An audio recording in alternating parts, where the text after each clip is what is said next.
Welcome to the Mindset Game podcast. I'm Vered Kogan, and I'm very grateful to introduce you to Michael Fishman today.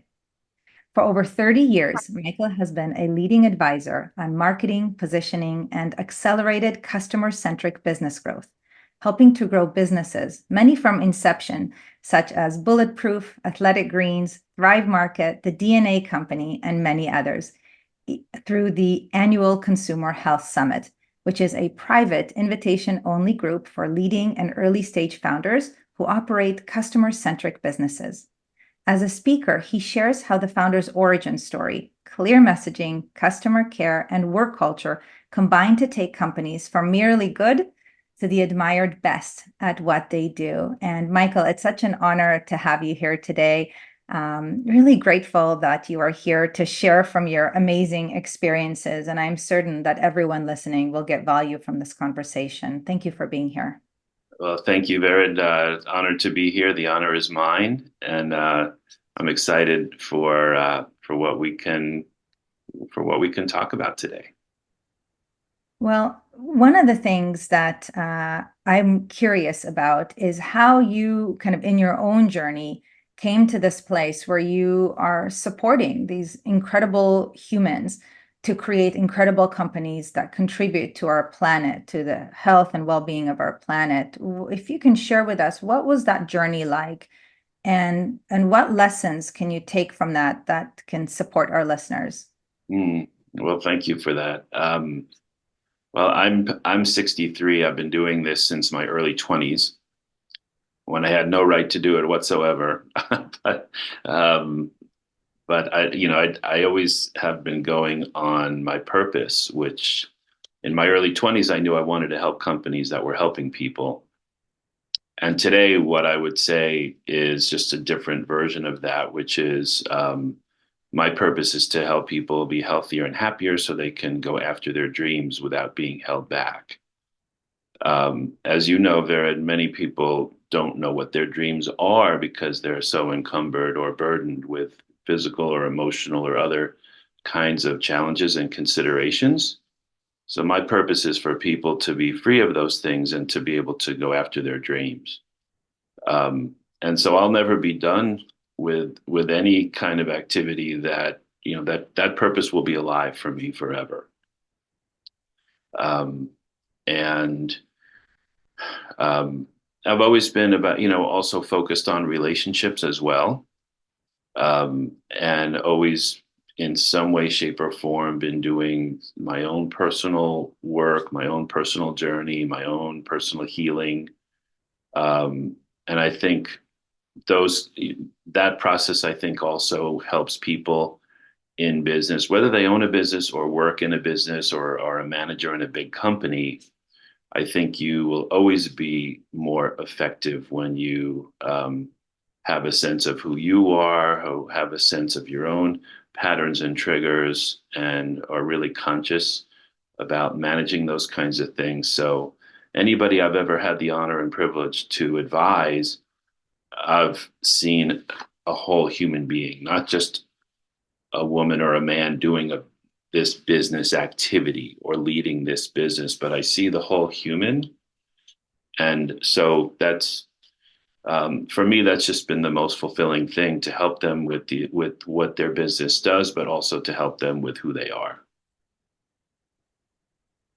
I love that you connected this kind of gift of knowing our dreams and going after our dreams with the sense of not being encumbered, as you said, by some of these old patterns or, mental, physical, emotional, you know, energy that is no longer serving us. And so if you'd be willing to share just from your own personal experience, what is, let's say in your example, one thing that you needed to shed or let go of or complete, if you will, for you to have followed your dreams and to become clear of what that is that's most meaningful to you?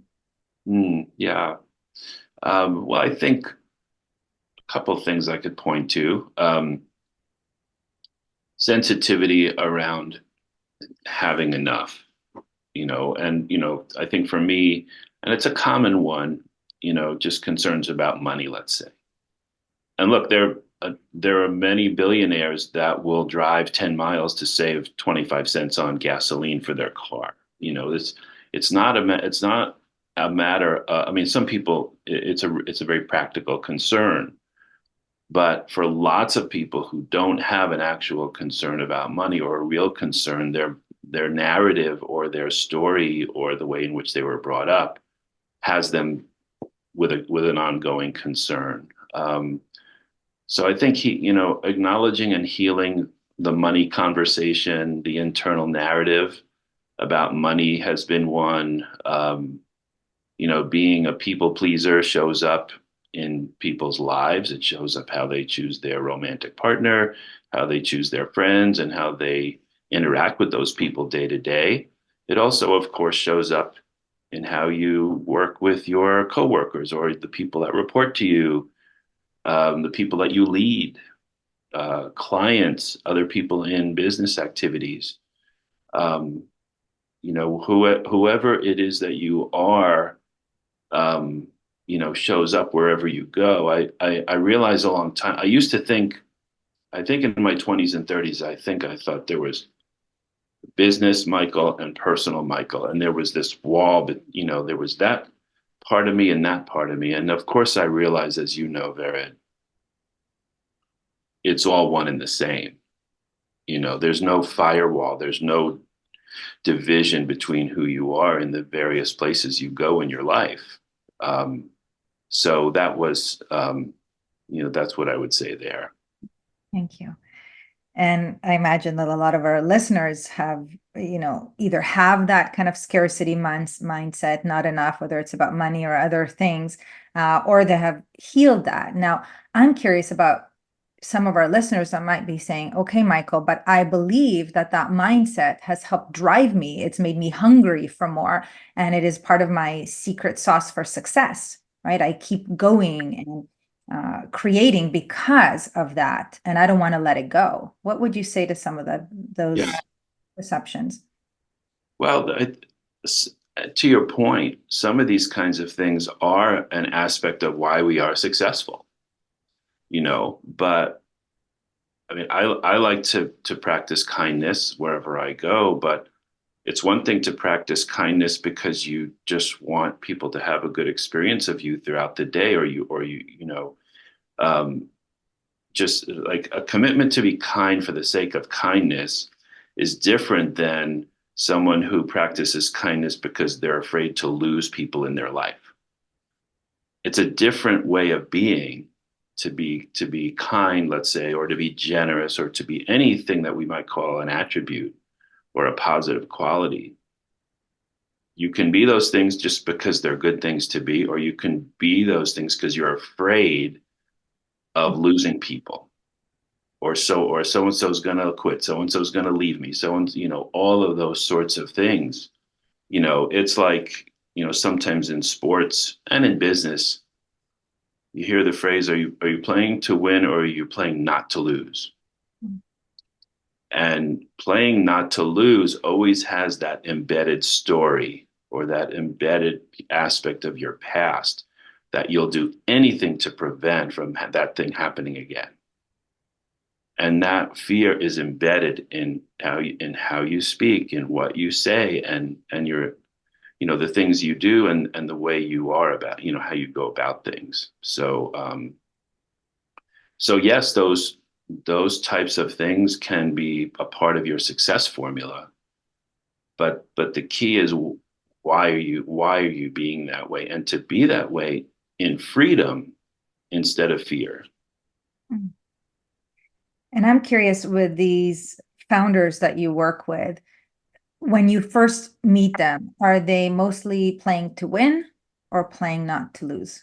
Mm, Such a good question. Really great question. I think it's both, and I think also in the same person it can vary from minute to minute, day to day. um, Sometimes when you're in your zone, when you're on purpose, and you're at your best, not just what you're doing, but who you're being about it. Um, the same person can toggle back and forth from one mindset to another. And then, of course, there are people that, for the most part, they are one or the other most of the time. And I will say I see a lot of people playing not to lose. Mm. I do. I haven't thought about it. I know I brought up this concept, but I haven't really been thinking about that. And I see a lot of people playing um, not to lose. I see people with fears for spending that next dollar. And look, sometimes it's a practical matter, and I'm not cavalier about that. The money sometimes isn't there, but sometimes it is, and there's a sense of cautiousness that isn't always to that person's advantage, or that next step that they are hesitant to take could be a breakthrough moment in the business, in identifying a profitable source of new customers, or hiring that person who needs a higher salary, those kinds of things. So, and very often it's tied to expenditures, to money. Um, but sometimes it's an aspect of what my dear friend Gary Cady calls deserve level, a healthy deserve level. Sometimes people think, well, who am I to do this? And I'll say, well, who are you not to do this? If it's not you, who should it be? Who should disrupt this category? Who should come up with this new technology? Who should have the leading brand in this category? So this idea of deserve level, not as a sense of unhealthy entitlement, but just people embracing their own value, their own role as a visionary, as a messenger, those kinds of things. So that's probably the real big one, is just having the ownership of one's ability to open up new territory and to do something meaningful, that ultimately touches millions of people. And I appreciate that you brought up that concept of deservingness or worthiness, right? There are different ways to say it because it is something that's very common. And it almost is like we have, based on our upbringing and conditioning and so on, a certain level that many of us believe is what we're worthy of. And it's like when then we kind of hit that, and it's like, do we or do we not break through to that next level? And it has to do with our mindset. And it's just like you said, why not you?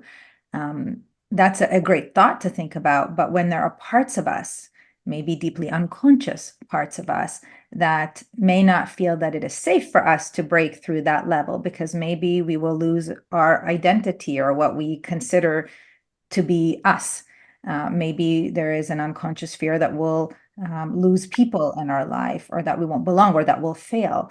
And so, what do we do when there are these kind of unhealed, incomplete parts of us that we intuitively sense are limiting us from breaking through to that next level? What do we do is the question.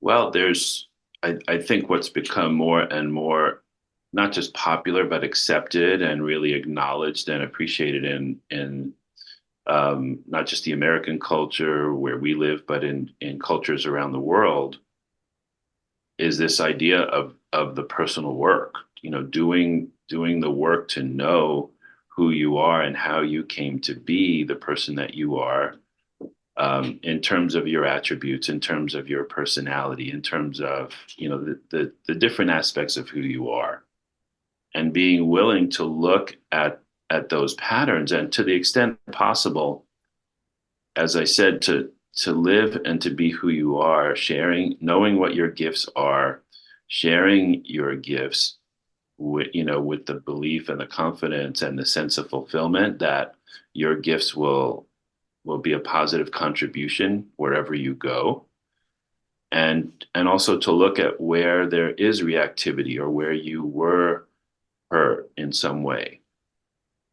I mean, we know that, many people experience personal violations that are very terrible. And, for someone else, it could be, their mother or their father or someone was 5 minutes late picking them up in kindergarten. And those 5 minutes were traumatic, you know. But, the poet Anais Nin said, we don't see things as they are, we see things as we are. We live our life, we see our relationships, we see the communications that people say to us through the lens of what we've lived through. And we filter everything, as I said, to prevent those hurtful things from recurring in the past. So we don't, we live in a way, if living was a dance, we don't dance in freedom, we watch ourselves dance. Now, if you see someone on a dance floor watching themselves dance, it's not flow. It's mechanical. If someone's dancing with freedom, it's a different experience. So if life was a dance, are you living with freedom, or are you watching yourself live? Are you watching yourself dance, which can be very mechanical and sometimes awkward and repels a lot of opportunities and repels a lot of people? Yeah. Because when you're not free, people can sense that. And it isn't even that they think consciously, oh, that person isn't free or that person is insecure, but there's an aspect of their brain, their fight or flight response. It's the gut, it's what we call the gut feeling. You have a good sense, generally accurate, of who's around you, and is it a fit for your life? Is it a fit for your business? So those are the kinds of things to be mindful of, and I mentioned this to you just as we were chatting earlier. Dr. Deepak Chopra said, I'm going to get this pretty close. He said, every time you're tempted to react in the same old way, ask yourself if you want to be a prisoner of the past or a pioneer of the future. So that, I think, if everybody could give that some thought and realize that we behave and we live our lives in some sense of pattern, and generally that pattern has its origin in something that was not great, something we want to prevent. Um, so so those, that's what I would share. That's a beautiful metaphor. The kind of, are we really dancing in our life, in that flow, or are we more mechanical, more observant? Because that absolutely does impact what shows up in our life and how connected we feel with ourselves and others. So share with us some stories, if you don't mind, or maybe somebody shed something that was incomplete or unhealed, or, got some resolution on something and their business changed, the culture of their organization changed. Do you have any stories like that to share? Yeah, and of course we're just dancing here spontaneously, so I haven't thought about that. But well, I think how people, particularly, and once again, it could be a founder of a business, it could be someone working in a big business, but with coworkers, with people they report to, people that report to them. Um, being being self-expressed, being one thing that comes to mind is the difference between being kind or being nice. And these are my definitions, although I've since seen them articulated similarly in different places. But for these purposes, I mean, we say, oh, so and so's nice, and that's a great thing. But I'll define it just in this discussion that to be nice is to prioritize pleasantness over truthfulness. And so, in that respect, we'll avoid a conversation if it's uncomfortable, or we won't acknowledge that thing that we really, if we were to honor ourselves, we would say that thing that we're concerned about, or that it just isn't a fit, you know. So in this definition of nice, you would go around the conversation that's really needed and that's really appropriate and not have it. To be kind would be to tell that truth and to tell it in a gracious manner that honors the person you're speaking to. So being kind versus being nice. So nice prioritizes keeping things pleasant and peaceful, prioritizes pleasantness over truthfulness. Kindness prioritizes truthfulness and to communicate with grace and with compassion. Um, that's a real big one because a lot of conversations in, let's say, the business, in families, of course, intimate relationships, of course, as well as in businesses, a lot of the conversations that would move relationships forward, that would move the business forward in its actual performance, some of those conversations are being avoided by nice people. um, and so if we could think about nice and kind in those ways and commit to kindness and acknowledging what needs to be acknowledged, um, things would work so much better. Because people want to know, no matter who you are in your business, who reports to you, who you report to, whatever the situation, people want to know where they stand. You don't want unacknowledged or unsaid things in the mix because even if it isn't said, that energy or that uncertainty is there between you and that person or between you and that team that you're leading.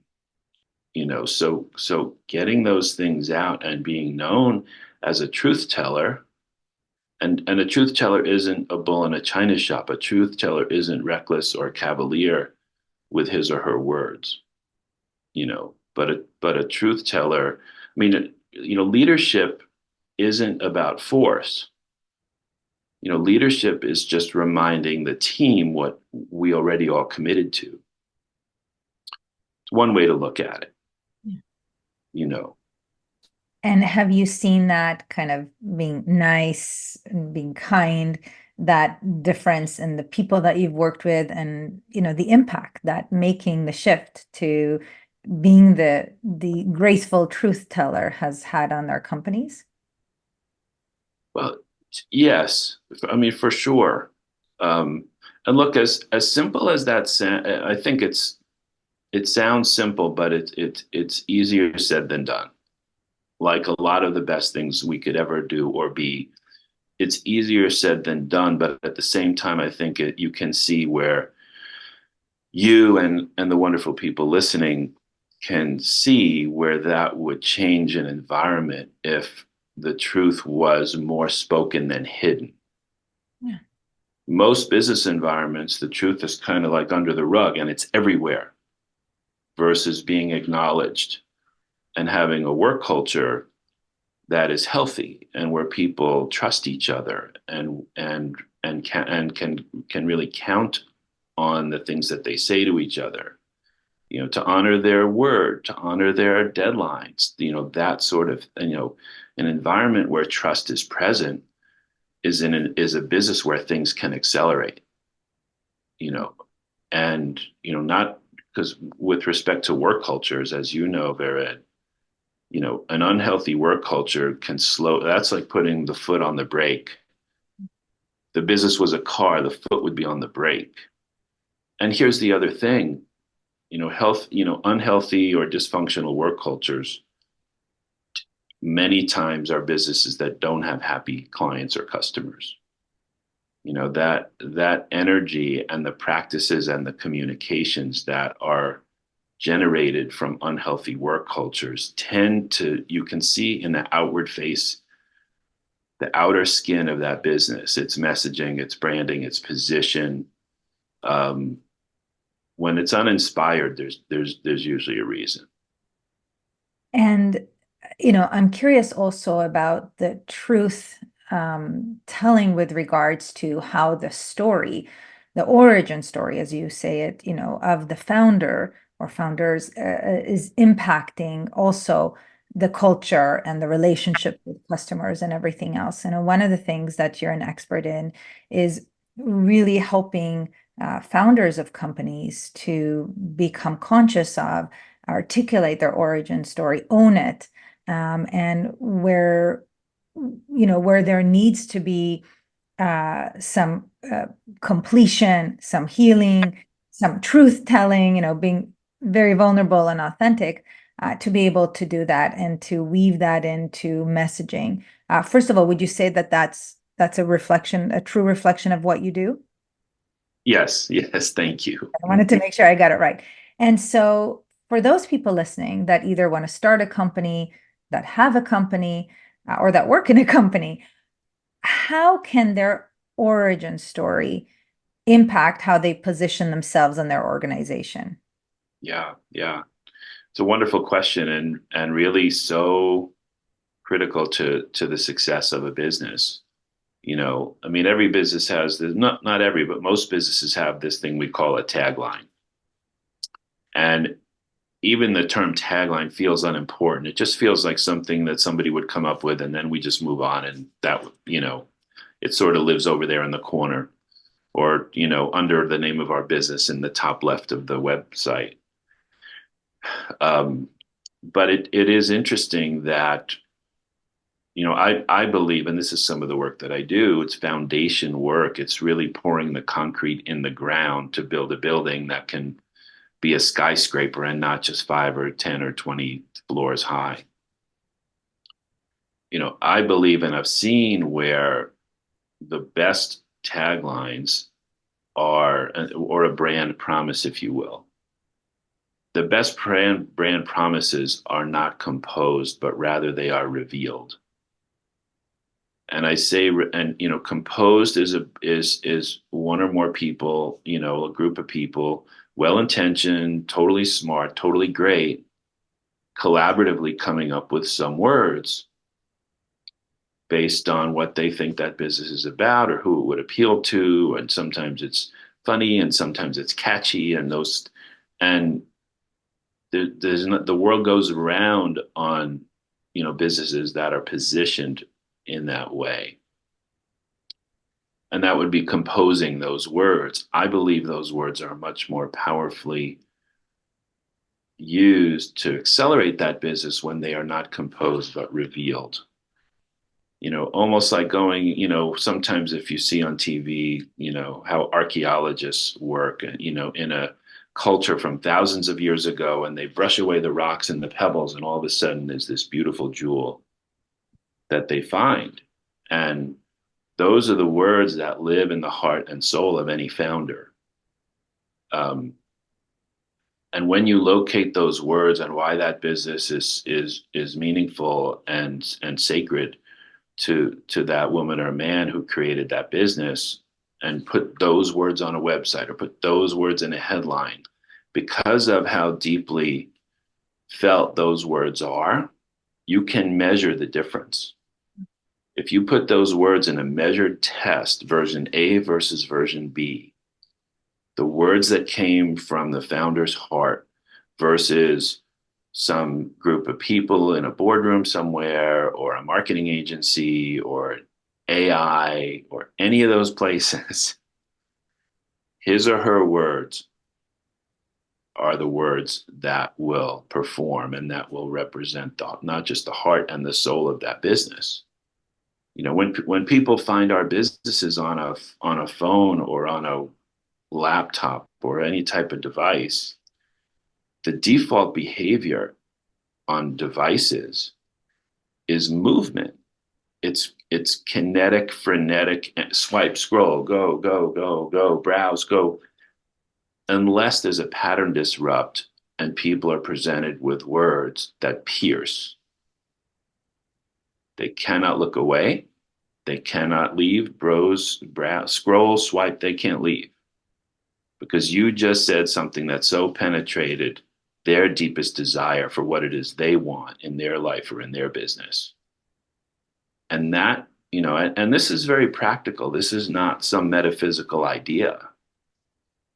Words that have that origin, that are revealed in the heart and soul of the founder, are the words that will stop your prospect and will initiate that relationship. So it's really like you had me at hello. They see those words and the relationship is literally formed in that moment, and you earn the right to say the next thing you would say or to get them to click to your page. This is very practical. And I imagine that everyone listening who has not yet done that or feels that their tagline, their messaging aligns with the truth of their origin of who they are, those meaningful sacred words, is probably thinking right now, Michael, tell me how to do it. What are some beginner steps, things that I can do to access what that deepest desire is, what those meaningful words are? Yeah, yeah. Well, I think it's a conversation with some. I mean, this is part of what I do as my advisory work, and it can be done in a safe conversation. Clients of yours could do it with you, or with a coach or with a family member, but someone that honors your heart, honors your purpose, and is really cheering for you, is someone who we might say is safe for you, someone with whom you could share anything, and someone who is a good listener, not just a good talker, not just a good conversationalist, but someone who can really hear you and honor you. And so the inquiry would be for the founder, why is this important to me? Why is this so meaningful to me? And usually the first thing you might say might not be the final, the real origin source. So someone could say, well, I don't want anyone to ever go through that health challenge that my family member went through. And then, well, but the next question would be, well, why is that important? Well, I wouldn't want anyone to feel the emotional and physical pain or the challenge of, you know, and you say, okay, well, why is that important? So, usually the first answer is, there's probably two, three, sometimes even more layers to reveal or to uncover in terms of, why you're doing what you're doing, you know. Um, And look, a case can be made for the divinity of any business. It doesn't need to be something in health or relationships or finances. It could be, I mean, we see airlines talk about, well, we connect people. We help people connect with their families. We don't just carry people from one place to another, you know. Or, if you help people, purchase homes in some way, well, I know you have listeners around the world. In the U.S., we talk about the American dream. We help people's dreams come true. Just always looking for the higher purpose of what it is that you do for people, because every business serves people in some way. And one of the keys also, Vered, and this is very practical. Um, it's even when you locate, and this is not just a tagline or a brand promise, but any language with which a business presents itself. It could be a headline, it could be lengthier explanatory copy of whatever the business or the product is. If that point of differentiation, if that thing that's unique or better or the best in the category, if what you say about it nonetheless sounds like 1,000 claims that people have heard before, you might be saying why you're different, why you're unique, why you're the absolute best. If it sounds like 1,000 things people have heard before, it gets overlooked and really dismissed. So it's always important to identify those words. And these are just some practical tests. Do you want to check boxes about, how language works when prospects, I mean, 2 minutes ago, they never heard of you before. Now they're presented with your message. That those words have a lot of work. Those words have they have heavy lifting. They have They have to do their job in that moment. And one of the ways in which they do their job is that they don't sound like 1,000 claims that the prospect has heard before, because if they do, it very easily gets dismissed. We're really talking about words that stop people in their tracks. There was one many years ago, for a physician named Sarah Gottfried, and I don't think this line is in use anymore because simply because she has changed her business activities. But the line that was revealed, let's say, for women, and Dr. Gottfried supports women with hormone management, at different life stages, uh, reproductive years, menopause years, and the line that got revealed for women was "at home in your body at last." Mhm. And for many women, when hormones are not well managed, there are physical and emotional ramifications to that. And the body feels like an opponent, like an enemy, like you're living in enemy territory, except it's your body. And so when you say, and of course, I'm living in this container, which is a man, so I'm only speaking from not what I've experienced, but from what I'm told. But when you have a condition or a challenge that is that um, just that impactful, for someone to say to you, "at home in your body, comma, at last." Those two words, "at last," acknowledge all the months, years, and maybe decades of discomfort that were not effectively addressed. Were not effectively addressed. And so in that particular case, those words, if we really look at the scoreboard, those words increased, the email opt-in rate, the rate at which people signed up with their email, by 7 times. And what we know in marketing, or what we've heard, is that, well, if you jack up the response rate on the first thing people do by giving them something for free or giving them something for just $1 or $2, they're not really committed. The subsequent behaviors and the subsequent activities don't really happen very well because the front end was so high that people took that action, but they weren't committed. They weren't committed to what comes next.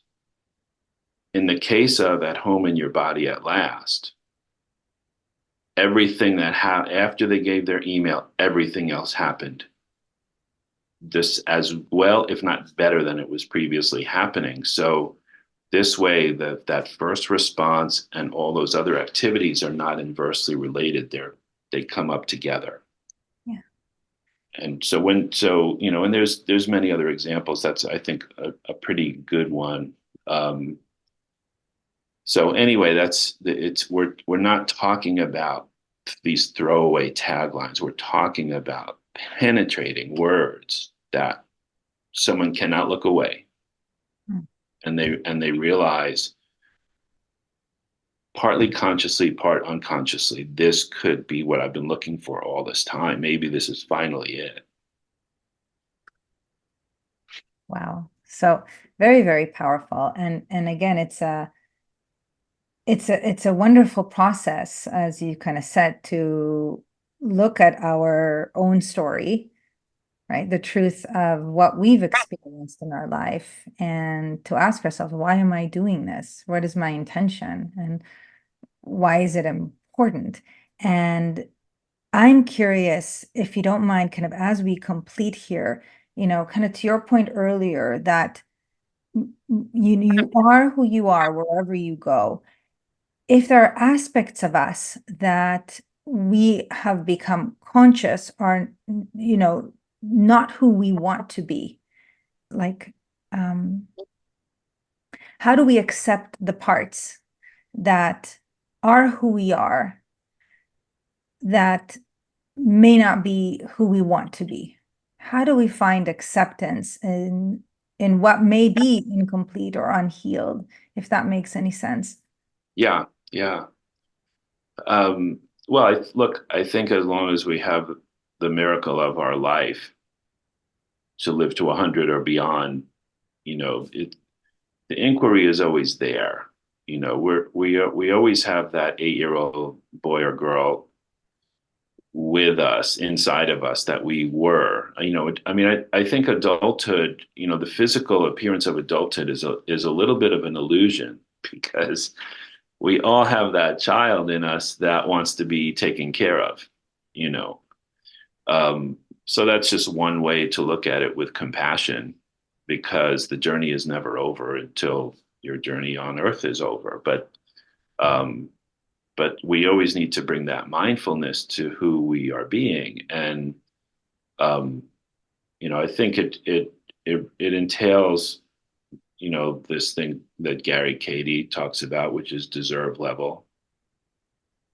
Deserving of healthy relationships, deserving of the of personal freedom, deserving of abundance, the ability to take care of oneself and one's family. um, so I think I'm forgetting the question, but yeah. I think you brought us home in the sense of that it really is about accepting and loving who we are as we are.